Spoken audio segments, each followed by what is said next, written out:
करनाल के अलावा रेवाड़ी, महेंद्रगढ़, गांधीनगर, बेंगलुरु, जम्मू कश्मीर के अंदर सीबीआई की रेड पड़ी है। इस समय हम करनाल के सेक्टर 9 में खड़े हैं, जहां पर इस घर के अंदर सीबीआई की टीम पहुंची हुई है और वो दस्तावेजों को खंगालती हुई नजर आ रही है। पिछले दिनों जम्मू कश्मीर के अंदर सब इंस्पेक्टर की भर्ती हुई थी, उसके अंदर अनियमितताएं पाई गई थी और जिसके कारण उस भर्ती को रद्द कर दिया गया था। बहुत सारे उम्मीदवार थे जिन्होंने उस दौरान पेपर दिया था और उनकी भर्ती भी हो गई थी, लेकिन जो अनियमितताएं पाई गई थी, जो गड़बड़ियां पाई गई थी, उसके चलते उस भर्ती को रद्द कर दिया गया था। ऐसे में जांच सीबीआई के पास आ गई थी और आज ऐसी जानकारी मिल रही है सूत्रों के हवाले से कि जो Jammu Kashmir service board commission है, उसके जो तमाम पूर्व कर्मचारी और अधिकारी हैं, उनके ठिकानों पर रेड मारी जा रही है। इसके अलावा जम्मू कश्मीर के जो आला अधिकारी हैं, उनके भी ठिकानों पर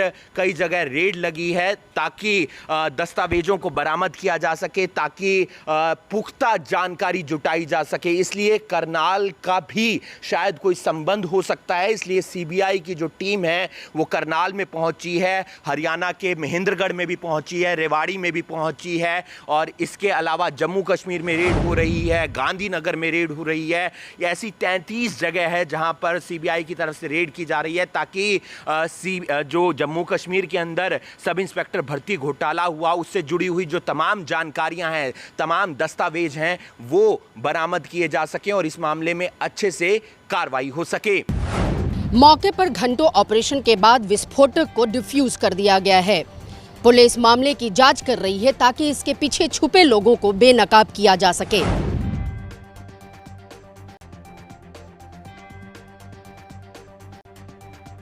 हरियाणा पंजाब में जहां दिन भर एनआईए गैंगस्टर्स के ठिकानों पर रेड कर रही थी, वहीं कैथल में धमाके की साजिश का खुलासा हुआ।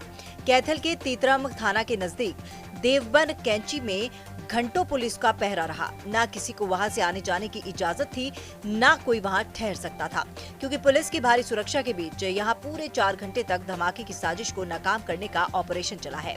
दूर से ही कैमरे के जरिए टकटकी लगाए पूरा नजारा देख रहे लोगों में डर साफ महसूस किया जा सकता है। सबसे पहले मौके पर पहुंची स्थानीय पुलिस ने जब एक आयरन बॉक्स में बंद लावारिस सामान को देखा तो खतरे को भांप लिया और आला अधिकारियों को आगाह किया। कुछ समय बाद मधुबन से बम स्क्वाड भी वहां पहुंच गई और मौके से 1.5 किलो हाईली एक्सप्लोजिव, एक डिजिटल मैकेनिज्म और 9 वोल्ट की बैटरी बरामद की।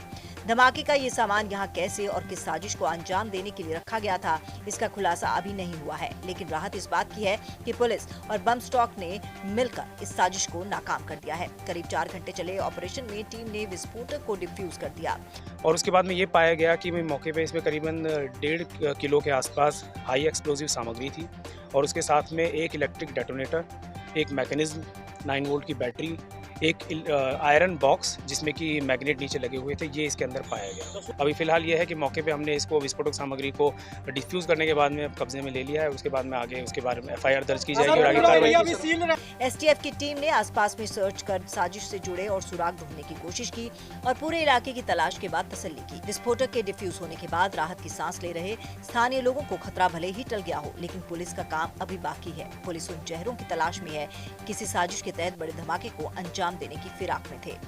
ब्यूरो रिपोर्ट, सूर्य समाचार। कैथल में एसटीएफ की टीम ने धमाके की साजिश को नाकाम कर दिया है। देवबन में विस्फोटक मिलने से सनसनी फैल गई है। एनसीआर ड्राफ्ट प्लानिंग 2041 के तहत अरावली, जो कि राजस्थान, दिल्ली, हरियाणा के कई इलाकों में लगती है, उसमें कई डेवलपमेंट होनी है और इसी अरावली को बचाने के लिए दिल्ली स्थित हरियाणा भवन के बाहर कई स्कूलों के स्टूडेंट्स इकट्ठे हुए हैं। आप देख सकते हैं कि कई स्कूल्स के स्टूडेंट्स यहाँ पे पहुँचे हैं अपने टीचर्स के साथ और सबके हाथ में जो बोर्ड है उसमें लिखा हुआ है save Aravalli, protect our future, क्योंकि अरावली की जो बात हो रही है उसमें कई पेड़ पौधे हैं, कई वन्य प्राणी वहाँ पे रहते हैं। इन स्टूडेंट्स की मांग है कि अरावली को ना छेड़ा जाए, डेवलपमेंट के नाम पे अरावली को खत्म ना किया। कई स्टूडेंट्स यहाँ पे इकट्ठे हुए हैं। आप लोग कहाँ से आए हैं? शिवनाथ स्कूल गुड़गांव। गुरुग्राम से। क्यों आए हैं? अरावली के बारे में आप लोग क्या जानते हैं? हम अरावली के बारे में जानते हैं, वहाँ पर बहुत सारे पेड़ होते हैं, बहुत सारे जानवर होते हैं। There are many wild animals. We want to save those wild animals and their home. क्या चेंजेस होने वाले हैं अरावली में? जैसे कि गवर्नमेंट का मानना है 2041 में they want to make something out of it, they want to build civilization. आप लोग अरावली बचाने के लिए आए हैं और कितना जरूरी समझते हैं आप अरावली को लेकर? हम इसको बहुत ज़रूरी मानते हैं क्योंकि अरावली हमारी ऑक्सीजन सोर्स है, हमारी लिविंग सोर्स है। अरावली अभी हमारे पास ग्राउंड वाटर कोई नहीं, अगर अरावली पूरी चली जाएगी तो हमारे पास कोई पानी ना खाना होगा। आप देख सकते हैं कि जो स्टूडेंट्स हैं, छोटी छोटी क्लास के स्टूडेंट्स हैं, ये इनको मालूम है अरावली कितनी ज़रूरी है। अरावली में डेवलपमेंट 2041 एनसीआर ड्राफ्ट प्लान जो है उसके तहत होना है। ये स्टूडेंट्स चाहते हैं कि एनसीआर की जो प्लानिंग की डेवलपमेंट है उसमें चेंजेस हो, तो अरावली के लेकर स्टूडेंट्स जानते हैं क्योंकि वहाँ पे ग्रीनरी है। आपको बता दें कि राजस्थान, दिल्ली, हरियाणा के कई ऐसे डिस्ट्रिक्ट हैं जहाँ पे अरावली लगती है। इन अरावली को लेकर लगातार वन्य जो प्राणी रहते हैं उनको बचाने की मुहिम भी चलती रहती है। ग्रीनरी क्योंकि बहुत ज़रूरी है हम सबके लिए, वातावरण को स्वस्थ करने के लिए, इसीलिए लगातार ये जो स्टूडेंट्स हैं हरियाणा भवन के बाहर इकट्ठे हुए हैं। इनका कहना है कि इस अरावली को बचाया जाए और इसीलिए ये मांग कर रहे हैं कि जो एनसीआर ड्राफ्ट प्लानिंग 2041 है उसमें बदलाव किया जाए।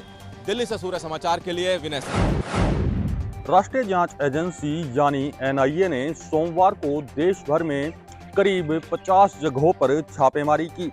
इस दौरान आतंकवाद और मादक पदार्थों से जुड़े मामलों में छापेमारी की गई। अधिकारियों ने बताया कि जिन गैंगस्टर के ठिकानों पर यह छापेमारी की गई है उनका सिद्धू मूसेवाला हत्याकांड से भी कनेक्शन जुड़ा हुआ है। आपको बता दें कि यह जो छापेमारी है पंजाब, हरियाणा, उत्तर प्रदेश के अलावा गोल्डी बराड़ और जग्गू भगवानपुरिया के ठिकानों पर छापेमारी की गई थी। बता दें कि सिद्धू मूसेवाला हत्याकांड की जिम्मेदारी भी गोल्डी बराड़ गैंग ने ली थी। वहीं आपको बता दें कि हरियाणा के यमुनानगर में भी काला राणा के घर पर छापेमारी की गई। यह छापेमारी करीब 16 घंटे तक चली।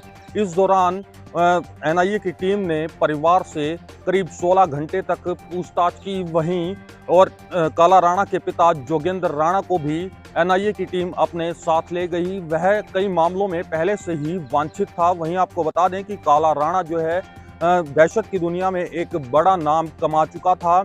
वह लूट, हत्या के प्रयास और कई डकैती के मामलों में भी वांछित था। उस पर यमुनानगर में ही करीब 19 मामले दर्ज थे और जब वह वांछित हुआ तो वह फतेहाबाद के एक फर्जी पते पर अपना पासपोर्ट बनवाकर विदेश भाग गया था। जब उसे पकड़ना था तो पुलिस ने जो है विदेश से ही उसे पकड़कर जेल में बंद किया। अभी जो है काला राणा जेल में बंद है। वहीं बात करें तो एनआईए की टीम का कहना है कि जिस तरह से पाकिस्तान से मादक पदार्थों की जो जांच की जा रही है तो उसमें जो है मादक पदार्थ यहां पर लाए जाते थे और बेचे जाते थे, जिसके बाद उस पैसे को जो है आतंकवाद की गतिविधियों में इस्तेमाल किया जाता था।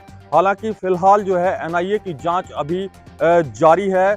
यमुनानगर में तो हालांकि 16 घंटे बाद यह जांच जो है पूरी हो चुकी थी। वहीं बताया जा रहा है कि 60 जगहों पर करीब यह रेड चल रही थी।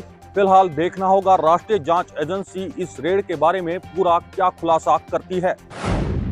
दुकान के सामान का बकाया पैसा मांगना एक महिला को उस समय भारी पड़ गया जब उस पर आधा दर्जन महिलाओं सहित एक युवक ने हमला कर दिया। हमले के दौरान पीड़ित महिला गंभीर रूप से घायल हो गई, जिसका वीडियो भी सोशल मीडिया पर वायरल हो रहा है।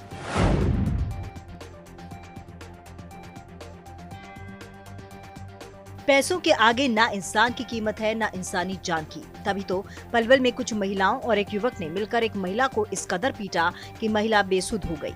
महिला से मारपीट का वीडियो सोशल मीडिया पर वायरल हो रहा है, जहां 2 से 3 महिलाएं एक बेसुध महिला को मारपीट करने के बाद संभालती दिख रही हैं और उसके पति को उसे ले जाने को कह रही हैं। अपनी इस शर्मनाक हरकत के बाद भी आरोपी महिला की शक्ल पर ना तो डर है ना अफसोस। उसको 3 लोग हैं, उन्होंने पैसे का इनका लेन देन के लिए भेज था और उस औरत को उन्होंने तो हमने इस संबंध में मुकदमा नंबर 851 है 323 34 506 इसमें दर्ज किया। पीड़ित महिला आरोपियों के पास अपना बकाया पैसा मांगने गई थी, वो भी उस सामान के लिए जो उसने 2 साल पहले अपनी कॉस्मेटिक की सामान से बेचा था।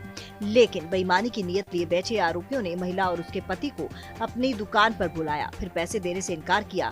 बात बड़ी तो मारपीट तक पहुंच गई। दुकान में आरोपी की 2 बहनें, 2 और लड़कियां, साथ ही युवक पति पत्नी के साथ मारपीट करने लगे। आरोपियों ने पीड़ितों को झूठे रेप केस में फंसाने की धमकी दी तो पीड़ित के हाथ पांव फूल गए। आरोपियों ने महिला से मारपीट के बाद जान से मारने की धमकी भी दी। हम दुकान पे गए तो उसने पहले तो पैसे से मना कर दिया, मैं पैसे नहीं दूंगी। फिर उसके बाद गाली गलौज करने लगी हमारे साथ। मेरी वाइफ ने बोला भाई तू नहीं तो बुलाया हमें पैसे के लिए, तो गाली गलौज क्यों कर दिए। तो उसी बात पे गाली तो थोड़ा और गर्मागर्मी हुई। उसके बाद मेरी एक ये है, इसकी बहन है गीता और एक इसमें रौनक और 2 लड़की और थी। उन्होंने इसको पकड़ के मेरी वाइफ को बहुत बुरी तरह मारा जी। और मेरे को आपने नहीं बताया, मेरे को जी एक तो इसका बेटा है और 2-3 लड़की होती जिन्होंने मुझे पकड़ लिया। अब मैं इसलिए बस यूँ सोच दिया अगर कहीं मैं कुछ करूँ लड़कियों को लग जाए, मुझ पे उल्टा पता लगे कि और कोई, तो मैं मतलब बेबस हो गया, मैं कुछ कर नहीं पाया। इन्होंने जी बहुत बुरी तरह मारा जी। पीड़ित की शिकायत पर पुलिस ने 3 नामजद महिलाओं के खिलाफ मामला दर्ज कर लिया है और आगे की कार्रवाई शुरू कर दी है। एक महिला के साथ इस कदर मारपीट की वो अपना होशो आवास खो बैठे, न सिर्फ कानूनी अपराध है बल्कि इंसान की गिरती इंसानियत का सबूत है। इतना